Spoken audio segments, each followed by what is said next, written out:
Read the disclaimer. Doofus. And please contact us through this email address with questions or fan art.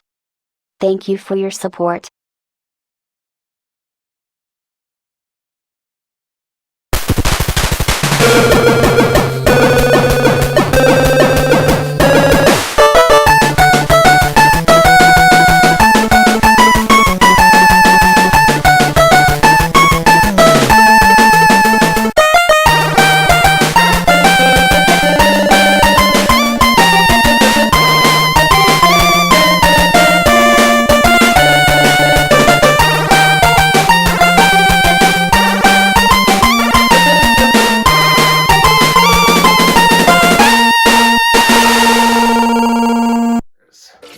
Episodes and 330 subscribers. Though, by the time I actually publish this video, it might be closer to 350. Over the past 3 years, I have dedicated myself to releasing comedic reviews of Transformers and other action figures on YouTube.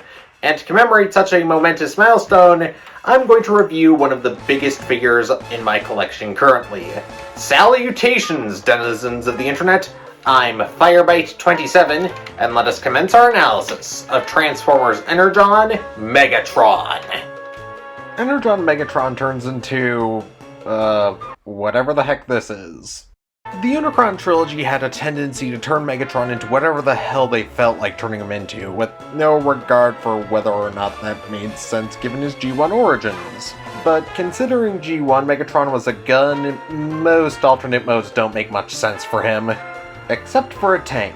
A tank has always made sense for him, especially considering that they're just guns with wheels. However, they have made him into the second most sensible option for a Megatron alternate mode, a quote-unquote gunship. A gunship covered in molded details such as these computer wires, vents, more vents, panel lines, vents, vents, vents, vents, guns, vents, guns, more vents, vents, and vents. And a cockpit. The back is a little barren, but it does highlight one detail. This figure has a lot of paint. This is back when Hasbro could actually add a lot of paint to figures without going over budget. With carefully rendered details such as these brass engines back here and the silver wires on the top of the wings and the underside, which highlights the first element of this figure's identity crisis. Don't worry, we'll get to that in the robot mode, trust me. For now, let's just talk about gimmicks. The gunship features 3 landing gears that can be deployed from the underside. And guess what? Unlike most figures, the landing gear actually allow this jet mode to roll on the ground. That's right, Hasbro actually used to give us wheels on the landing gear, which rolled and everything. This wasn't something that Earthrise Skylinks pioneered, oh no! The top side can also power link 6 minicons, 4 on the top of the main body of the vehicle, and 1 on each wing. And you can tell from this image that I really like minicons. Oh, and it comes with this tank. The tank is interesting in terms of its in-universe importance, but in terms of its real-world functionality, it's actually pretty pathetic. The interesting part about this accessory's in-universe origin is that it was actually Megatron's body from the Armada cartoon, which was then rebuilt into this new body. We'll get to why that's important later. For now, all you need to know is that it was this figure's soundbox, as well as the storage for its other accessories. Oh, and it has a targeting reticle for some reason. And while the accessory storage element might sound interesting, unfortunately the seller did not give me those 2 accessories. Those being the sword and the missile. Also, this tank can power link for some reason.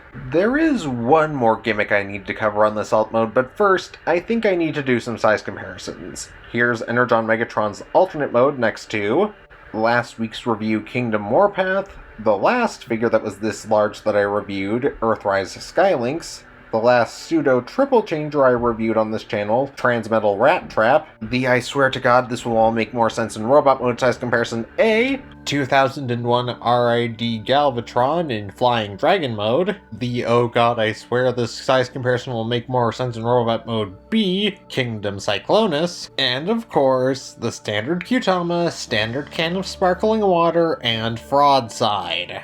So overall, the vehicle mode is very interesting. And we've got a robot mode to get to, but first, I think it's time that we talked about the hyper mode. Transformers, more than meets the eye. Transformers, more than meets the eye. Anyone else think this alt mode doesn't have enough firepower yet? Okay, but in all seriousness, this is a lot of guns. I'm pretty sure the Generation 2 comics are blushing right now. And this hyper mode doesn't change a lot about the alt mode overall. It still rolls well, it still looks ridiculous, still got a nice color and a lot of paint. But now the height has changed significantly, and if you didn't notice during my transformation scene, the wings automorph by pulling out these little green bits here. If I actually gave a shit about Star Wars, I would compare it to an X-Wing, but I'm not touching that fandom. Pegs for power linking minicons have basically been cut in half thanks to the tank up there, with the only pegs remaining being the one on top of the tank and the one on the two wings. I have to ask, why did they include the tank at all? Don't get me wrong, this is still a cute reference to Armada Megatron, but I don't see the practicality in it. And what makes me dislike the tank even more is that it actually removed functionality from the sword accessory. Not that I have it on me. But from what I can tell, Megatron's sword is supposed to plug into the back of it in robot mode. And as such, it does not possess, a 5mm port so that other figures can use it? Now, just for clarity's sake, I have not seen Energon, nor do I have any plans on seeing it. But from what I can remember, Megatron's sword had more users than just Megatron himself. Oh well, this was during the age when show accuracy wasn't the top priority. Unlike today, where it is to the point where it actually damages figures. Yikes. Anyways, here is Hyper Mode next to Warpath, Skylinks, Transport Mode Rat Trap, RID 2001 Galvatron's Jet Mode, Cyclonus, a standard Qtama, a standard can of sparkling water, and Fraudside. There's just one more thing I need to mention about this alt mode. The engines have an incredibly difficult time pegging in. They're supposed to, and the pegs are deep enough, but I don't know, for some reason they're fond of popping out and they're really loose. But I think that's enough talk about vehicle mode. Megatron, transform. Call to drop the bomb. Yeah, drop the bomb. Okay, so I think everyone knows who this really is, right? If not, here's a hint.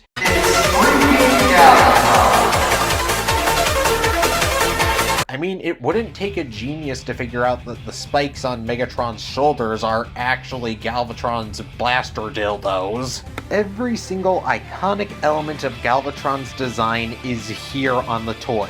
From this weird 4-pack of lights, which always looked like a Minecraft reference to me, to the helmet that's pronged like Aquaman's trident. And there's only one reason behind why this wasn't called Galvatron in the Energon cartoon. And that's because Hasbro was going through a really dumb phase where they named every single recolor of the pre-existing Megatron toy Galvatron for absolutely no reason.